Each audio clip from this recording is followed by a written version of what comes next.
Assalamualaikum warahmatullahi wabarakatuh. Pada hari ini kita akan belajar mengenai peluang. Materinya kaidah pencacahan, aturan pengisian tempat. Kaidah pencacahan, aturan pengisian tempat. Kaidah pencacahan adalah aturan membilang untuk mengetahui banyaknya kejadian atau objek-objek tertentu yang muncul. Dikatakan pencacahan karena hasilnya berupa sebuah bilangan cacah. Terdapat 3 aturan dalam mencacah, yakni aturan pengisian tempat, aturan permutasi, dan aturan kombinasi. Aturan pengisian tempat dibagi menjadi 3 cara, yakni aturan tabel, aturan diagram cabang, dan aturan perkalian terurut. Untuk lebih jelas memahami mengenai aturan pengisian tempat, mari kita perhatikan beberapa contoh berikut ini. Untuk lebih memahami mengenai aturan pengisian tempat, mari perhatikan beberapa contoh berikut ini. Contoh yang pertama. Seseorang mempunyai 3 pasang sepatu dan 5 pasang kaos kaki. Dengan aturan tabel, tentukan banyaknya cara orang tersebut dalam mengenakan sepatu dan kaos kaki. Nah, di sini pertama kita akan memisalkan terlebih dahulu.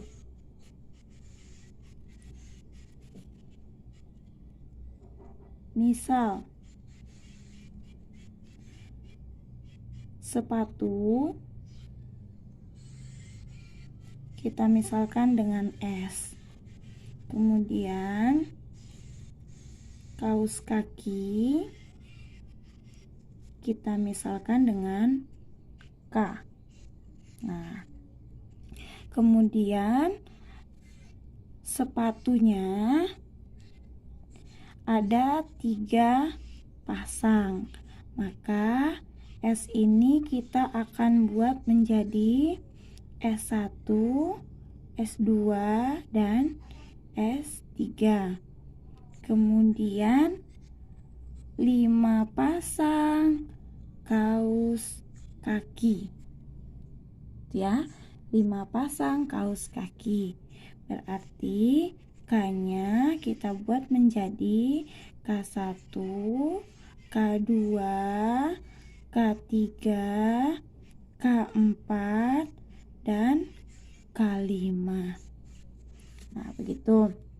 Nah, di sini perintahnya adalah dengan aturan tabel, aturan tabel, tentukan banyaknya cara orang tersebut dalam mengenakan sepatu dan kaos kaki.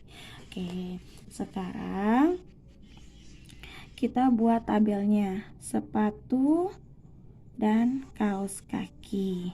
Kita buat ya. Ini dia tabelnya. Sepatu 1, sepatu 2, sepatu 3. Kaos kaki 1, kaos kaki kedua, kaos kaki ketiga, kaos kaki keempat, kaos kaki ke-5. Nah, sekarang kita gabungkan. Berarti di sini S1 K1, S1 K2. Di sini S1 K3. Di sini S1 K4. Di sini S1 K5. Ya. Di sini S2 K1, S2 K2, S2 K3, S2 K4, S2 K5. Selanjutnya S3, K1, S3, K2, S3, K3, S3, K4, S3, K5. Oke, selesai. Nah, jadi kita akan menentukan banyak caranya. Oke, kita mulai perhitungannya ya. 1, 2, 3, 4, 5, 6, 7, 8, 9, 10, 11, 12, 13, 14, 15. Oke. Jadi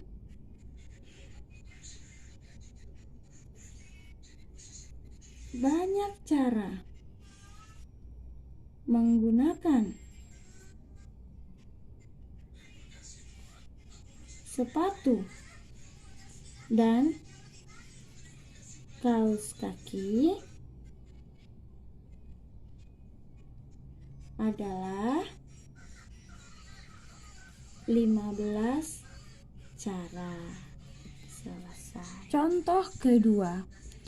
Ahmad dan Budi adalah calon ketua OSIS di suatu SMK. Sedangkan Mahmud, Cici, dan Gani adalah calon wakil ketua. Serta Yuli dan Susi adalah calon sekretaris. Dengan menggunakan diagram cabang, tentukanlah banyaknya kemungkinan pasangan pengurus inti OSIS di SMK tersebut. Supaya kita tidak terlalu panjang dalam menjabarkan pada diagram cabang, maka kita akan memisalkan Ahmad sebagai A, Budi sebagai B, Mahmud sebagai M, Cici sebagai C, Gani sebagai G, Yuli sebagai Y, Susi sebagai S. Oke. Sekarang kita akan mulai membuat diagram cabang. Pengurus. Sebagai ketua Ahmad dan Budi. Oke. Sekarang wakil ketua. Wakilnya Mahmud, Cici, dan Gani. Oke, berarti M, C, G. Oke. Wakil ketua Mahmud, Cici, Gani. Untuk B, wakil ketuanya juga bisa Mahmud, bisa Cici, bisa Gani. Oke. Kemudian untuk sekretaris. Oke. Sekretarisnya yaitu bisa Yuli. Sekretarisnya bisa Yuli dan Susi. Oke. Untuk sekretaris bisa Yuli, bisa Susi. Untuk yang M. Untuk yang C bisa Yuli, bisa Susi. Yang G juga bisa Yuli, bisa Susi. Oke. Ini yang M ini untuk sekretarisnya juga bisa Yuli, bisa Susi. Oke. Yang C bisa Yuli, bisa Susi. Yang G bisa Yuli, bisa Susi. Oke. Nah, sekarang susunan. Oke, kita mulai dari calon ketua. Berarti A, M, Y. Susunan yang pertama A, M, Y. Selanjutnya A, M, Oke, berarti A, M, S. Dah, lanjut lagi ke C. Berarti A, C, Y. A, C, Y. Lanjut lagi A, C, S. A, C, S. Lanjut lagi A, G, Y. A, G, Y. Lanjut lagi A, G, S. A, G, S. Oke. Yang A sudah habis ya. Susunannya sudah disusun. Sekarang yang B kita susun. Berarti B, M, Y. B, M, Y. Lagi B, M, S. B, M, S. Oke. Lagi B, C, Y. B, C, Y. Lagi B, C, S. B, C, S. Lagi. Sekarang ke G. Berarti B, G, Y. B, G, Y. Terakhir B, G, S. B, G, S. Oke. Di sini kita hitung dari susunan yang pertama sampai terakhir ada berapa susunan. Oke. 1, 2, 3, 4, 5, 6, 7, 8, 9, 10, 11, 12. Oke. 12. Jadi banyaknya kemungkinan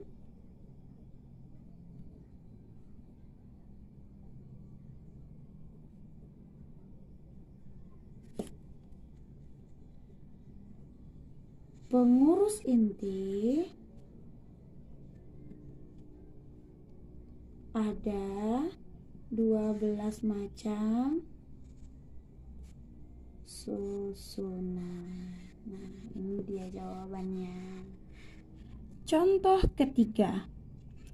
Terdapat 4 jalan yang menghubungkan kota P dan Q. 3 jalan yang menghubungkan kota Q dan kota R. Serta 3 jalan dari kota R ke kota S. Tentukanlah banyaknya rute perjalanan seseorang dari yang A, kota P ke kota S, yang B, kota P ke kota S dan kembali ke kota S, tidak boleh melalui jalan yang sama. Oke. Nah, sekarang di sini kotanya ada kota P, ada kota Q, ada kota R, ada kota S. Oke, ada 4 kota.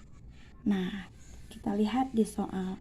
Terdapat 4 jalan yang menghubungkan kota P dan Q. Oke.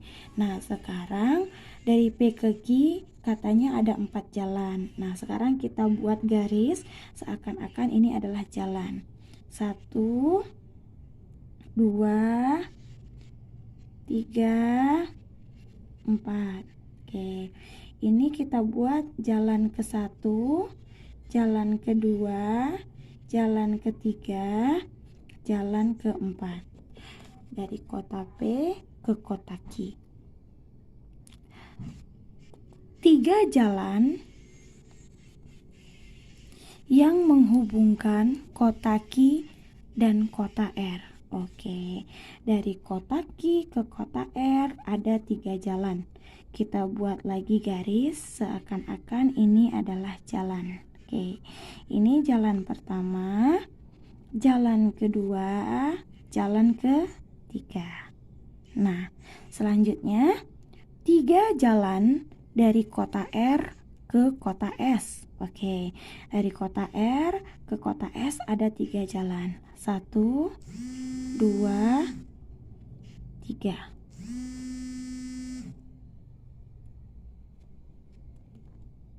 Kita kasih nama jalan 1, jalan 2, jalan 3. Oke, ini dia jalan dari kota P ke kota S. Nah, sekarang kita akan menjawab pertanyaan yang A. Rute perjalanan seseorang dari kota P ke kota S. Oke, dari kota P ke kota S berarti melalui kota Q dan kota R. Oke, berarti dari kota P menuju kota Q dulu, menuju kota R dulu, baru terakhir sampai ke kota S. Oke. Nah, sekarang dari kota P ke kota Q ada berapa jalan? 1, 2, 3, 4. 4 jalan.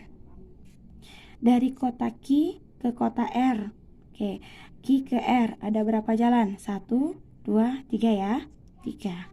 Kemudian yang terakhir dari kota R ke kota S ada 1, 2, 3.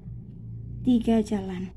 Nah, setelah sampai di sini, maka kita kalikan 4 dikali 3.